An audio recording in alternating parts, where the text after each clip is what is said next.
Hello, welcome to Shad Life.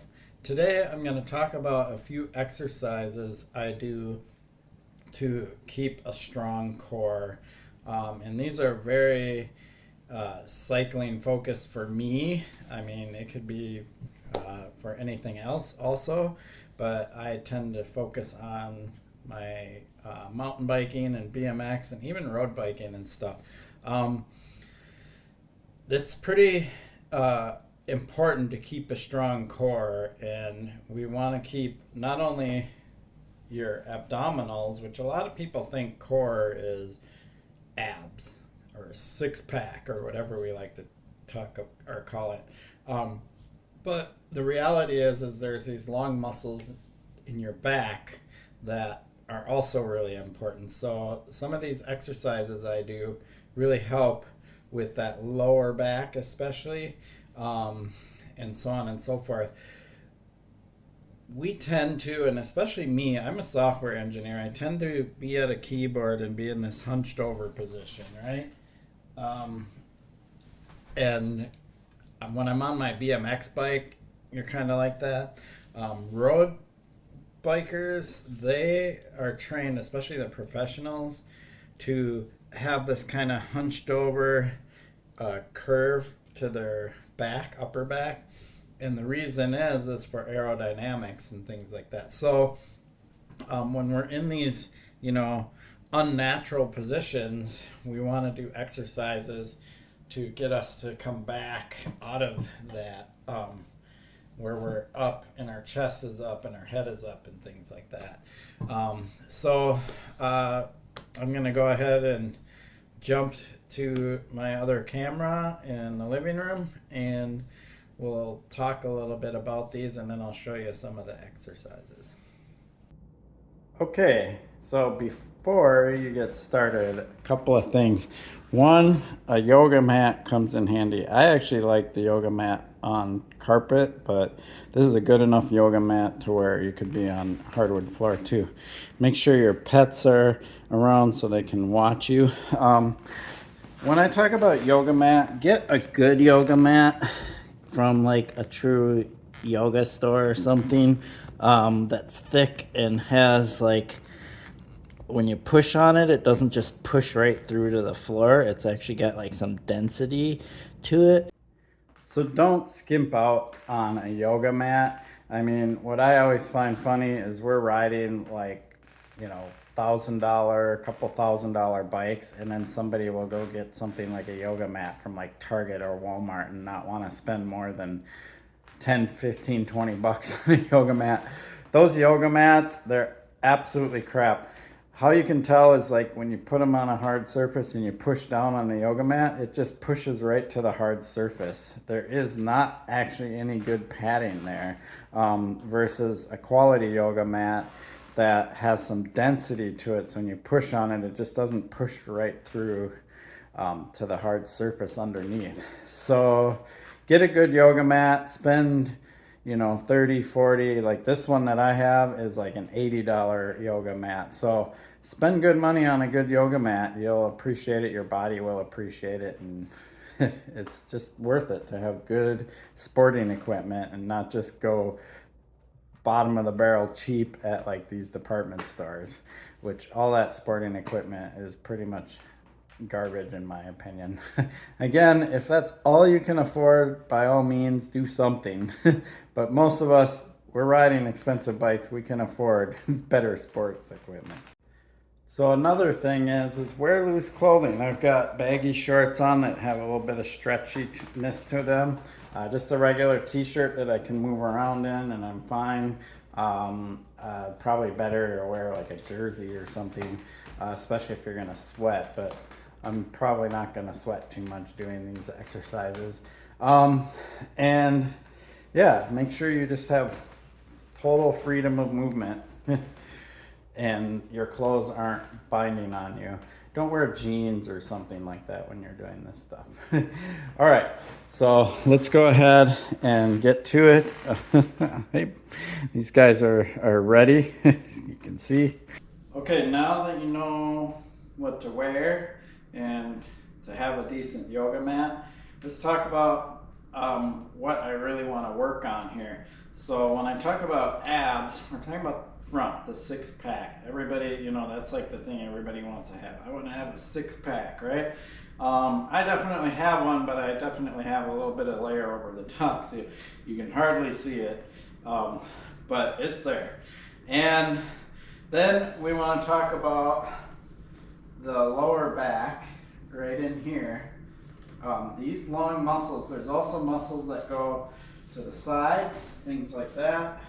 There's our obliques, and the obliques come around, you know, they do a lot of stability. We've got our twisting, we've got, you know, our hinging. This is called a hinge. When you're hinging, sometimes when I'm talking about biking, when you're in that attack position, you don't want to curl over, you want to hinge. So these exercises will really help you be much stronger on your bike, have better balance, things like that.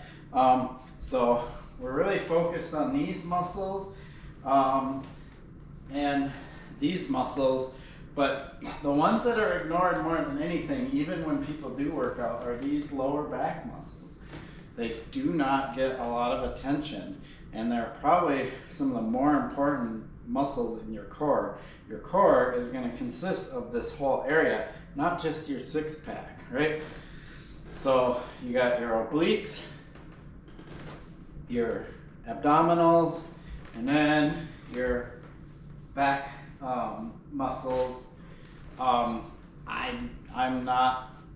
don't know anatomy that well, and the names of back muscles, or even all muscles, get pretty complex, but just think of these long muscles and these muscles that go along the sides. You don't need to know the names of the muscles to understand that you need to work them out. So I'm gonna show you some of the things I do here on the mat. This first one is called the modified chair. This is Bjorn. He seems super interested in this one. So what you want is your feet hip distance, shoulder distance, whatever works for you, apart. You don't want them together, you don't want them out wide, you want them nice, comfortable, natural position. And you want your weight in the heels. I'll come forward because I don't need to be back there. Weight in the heels, right? And then you want to press your fingers together. Make like a sphere, like you're holding a ball, and then you want to press your fingers together. See how I have that? And you want that pressure. You'll see some muscles flex in your forearm when you have pressure. You'll just see that engage right there. So that's your starting position. You know, actually your starting position would be arms to the side, weight in the heels, then do this sphere pressure. And then from here, what you do is you start to bend your knees and you start to stick your butt out in opposing forces, and then bring your arms out to a 45-degree angle, and you want to try to line your arms up and your back and everything together. A good way to think about it is your biceps should really be against your ears. So I start here. You can also start up here. This might be easier for some people. Do that tension up here with your fingers, engage your arms, start to bend your knees, stick your butt out, come forward, and keep your biceps against your ears. This is probably the more official, better way to do this. Make sure you keep the weight in your heels. You should be able to move your toes around like I'm doing, and then breathe.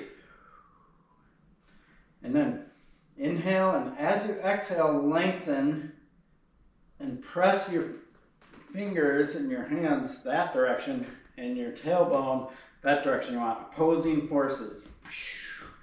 So you want to lengthen through your spine. So I'll just go ahead and do the full series without talking. So here we go.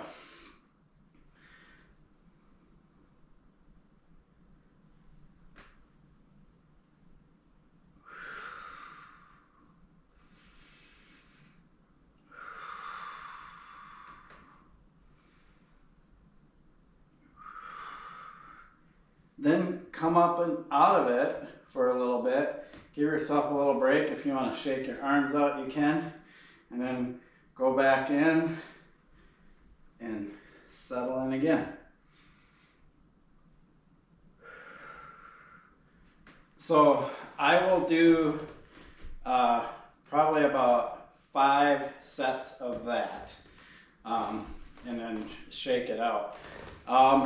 And for each time, I'll breathe 3 to 5 times. Everybody's going to be a little different here, especially when you first start it. Where you really feel this is right through here. It's pretty amazing. What this one does is it helps you get your body to come back into a more natural form and less like this. So if you're told, oh, why are you hunching over? Why are you like this? Start doing this one. Just do it wherever. I do it in the office sometimes because I sit at a desk on the keyboard. And when you do this one,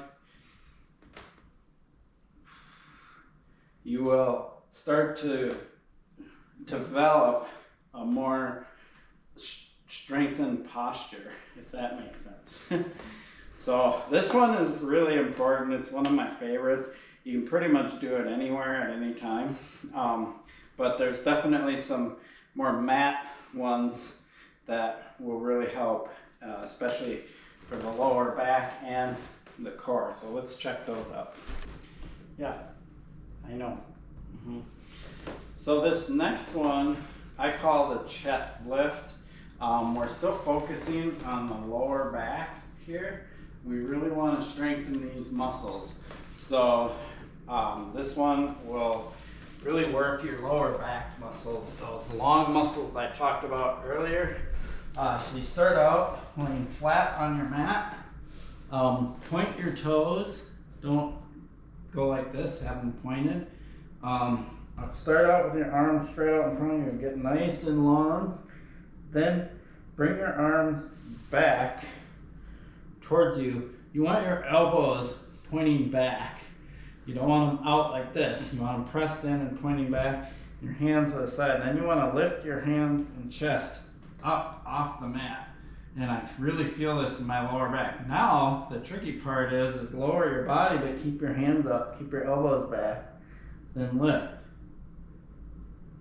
Lower. And lift. Make sure you breathe when you do this. And you do this about 15 times and really work these muscles back here. I love this one.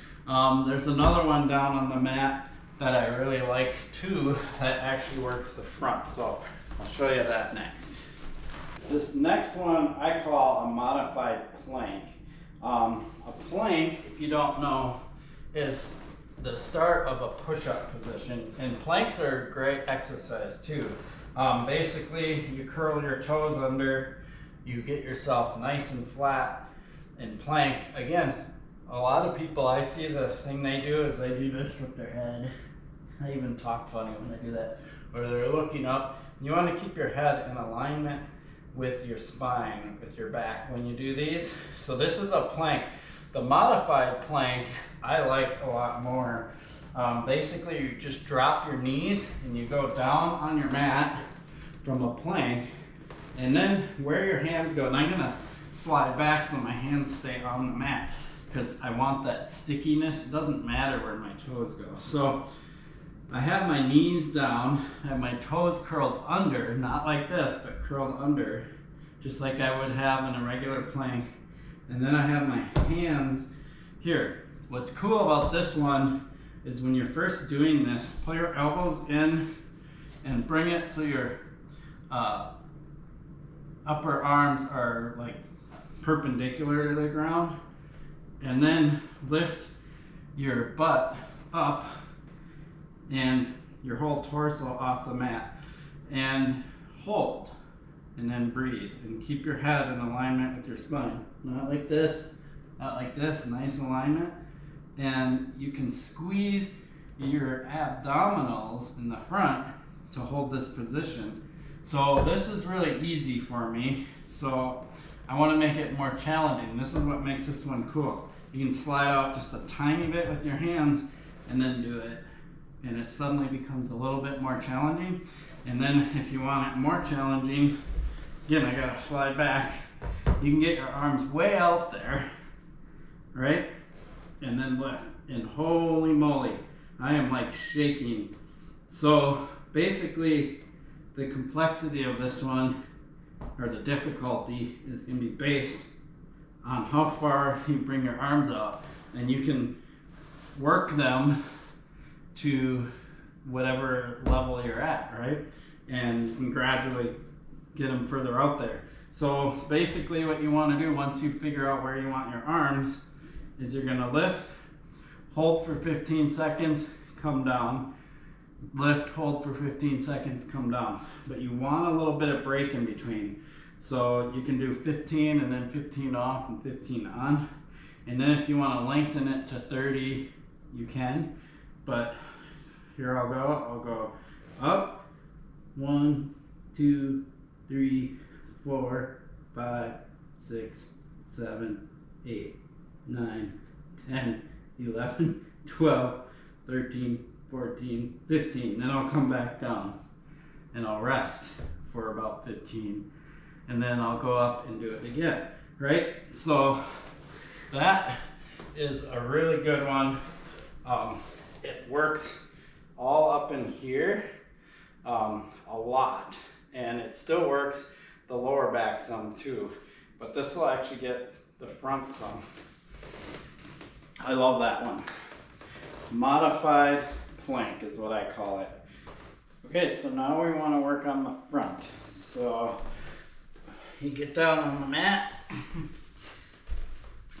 So we've got the lower abs, and so for the lower abs, I want to do leg lifts. So I lay basically flat on the mat, get myself nice and long, arms flat on the mat, hands down. Then I press my legs together, toes pointed up. You can relax them too, but I like to point them up. And then I lift my legs a few inches and then bring them back. Lift, bring them back. And this really works the lower abs. And you can lift and hold if you want and bring them back. I usually just do reps, and I do about 15 in a set, and then I do like 3 sets.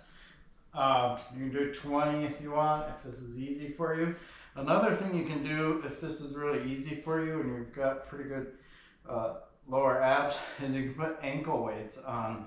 I don't have any ankle weights, so I don't generally use them, but this works really well. So we're working on the lower abs, but we also want to work on the upper abs. So to do that, you basically can get yourself in the same position and arms to the side, and then I lift my arms and then I just curl up like this and get a little bit of my lower back off the ground, but I don't come all the way up. And I get right to that crunch and then come back down, crunch and then come back down. You can also bring your feet in and your knees up, press your legs together and do the same thing. Make sure to breathe. And again, I can do 15, 20 of those, 3 sets. And that really works the upper abs. If I really want to work them stronger, and this will work even more of my lower and upper abs, is I will go grab something like this. This is kind of like a soft, squishy medicine ball, but any kind of medicine ball or whatever. This is a 12 pounder, so pretty heavy. You can get like medicine balls in lower weights all the way up to, I think, 15, 20 pounds, but 12 is on the heavier side. I think probably 6 to 8 pounds would be more normal. So basically same thing, but you hold the ball here. Keep your elbows in, don't be like this, don't hold the ball up here, keep it on your chest, elbows in, and then do that same curl. And that just adds more. Bring my knees up, legs together,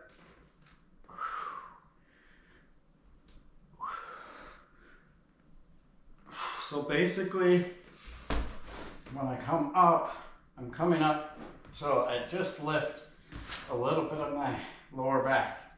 I don't want to come, well, it's really hard to without something under your feet. I don't want to come all the way up here.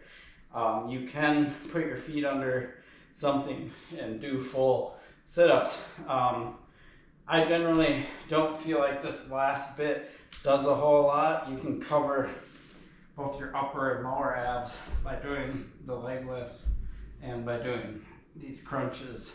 So, and I don't remember who it was, but there was some fitness instructor that told me a long time ago that's actually not good for your back to do full sit-ups, and I don't really know if that's true or not, but I don't bother doing full sit-ups anymore.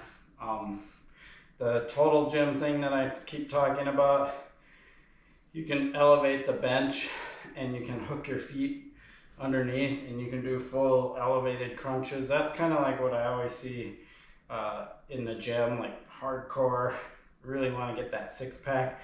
I just don't know if that's necessary, so I don't bother doing that kind of stuff. So there you have it. That will really take care of your front. So the next ones, let's talk a little bit about the obliques. So to do obliques, you basically do what I call a side plank. And so for those, there's two different variations depending on your strength or what you want to do. You can basically start out in a regular plank if you want, right? And then bring your hand to the middle and then turn and stack your feet and bring your other arm up. This is really difficult for a lot of people. So you can do it down on your forearm like this to make it easier and more stable because it requires less side-to-side balance. Then I pulse my hips up, press, press, press, and that works the obliques.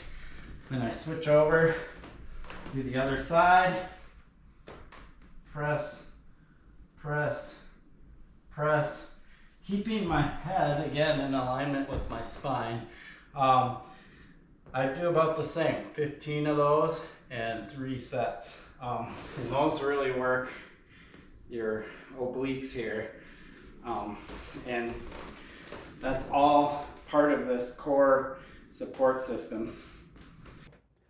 So those are the basics. Those are the basic moves that I generally will do. I don't go super fancy into a whole bunch of different things.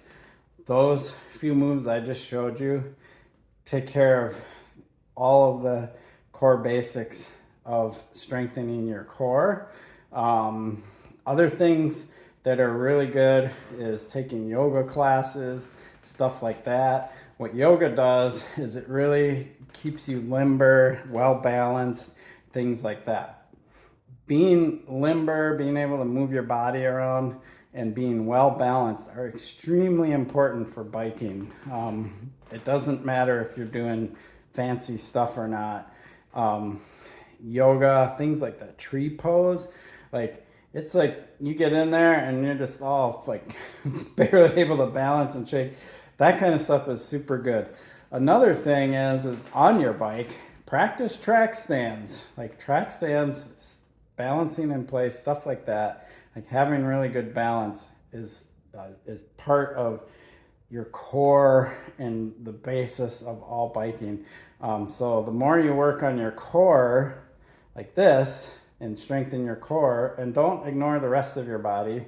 I generally am like, I don't need to do leg workouts. I ride a bike plenty. My legs are plenty strong. I do leg stretches, but I don't really do much leg strengthening. You can do like leg presses and things like that if you want, but I feel like my legs are pretty muscular compared to the rest of my body, which is common for cyclists, right? Especially road cyclists who don't do a lot of upper body motion. But as far as like your arms and everything, that's where I go to the Total Gym. So I'll do another video showing you the things I do on my Total Gym to mostly work my upper body, and I still have a little bit of core stuff I do on that. Cool. So I hope those help you out. Keep in mind, I am not a professional trainer. Yes, I did own a fitness studio a long time ago, and taught fitness classes and things like that. But definitely make sure you seek some professional advice and help for this kind of stuff. That's really important. People mention this in videos all the time, and they mean it. If you're familiar with this kind of stuff, fine, go ahead and jump into it. But if you have back problems and pain and things like that, definitely get professional help, seek a physical therapist, somebody like that. But if you're just, wanting to, jump in and try to do some of this stuff yourself, those are the exercises I do. And mainly what I want to stress here isn't so much do what I do, it's find out what works for you to give you a strong core, because a strong core will help you with balance. It'll help you with, if you crash, it'll save you sometimes. Taking a class like yoga classes and things like that gives you more flexibility, makes you more limber. That'll help you for mountain biking, BMX, and stuff like that, especially as you get older. Making sure you stretch, all that stuff is really important. And I'm going to just flat out say the majority of people out there riding do not do this stuff. They don't. And a lot of times you'll find those people complaining, or you'll find people that like bike less or get out of biking because they're in pain or it hurts all the time. It's like, well, you can't just bike, especially at a higher level, doing jumps and more extreme things, and do nothing else to support that and expect that your body is just going to be like, oh yeah, this is just fine. Again, some people are more resilient than others. Everybody's different. They got a different build, different body structure, everything like that. So it's really important that you find out what works for you. You can try these exercises. If they work for you, great. If they don't, see what you can find that works for you. Sweet. I appreciate your support from my channel. If you like this kind of content, please hit the subscribe button and click the like button. Awesome. Peace.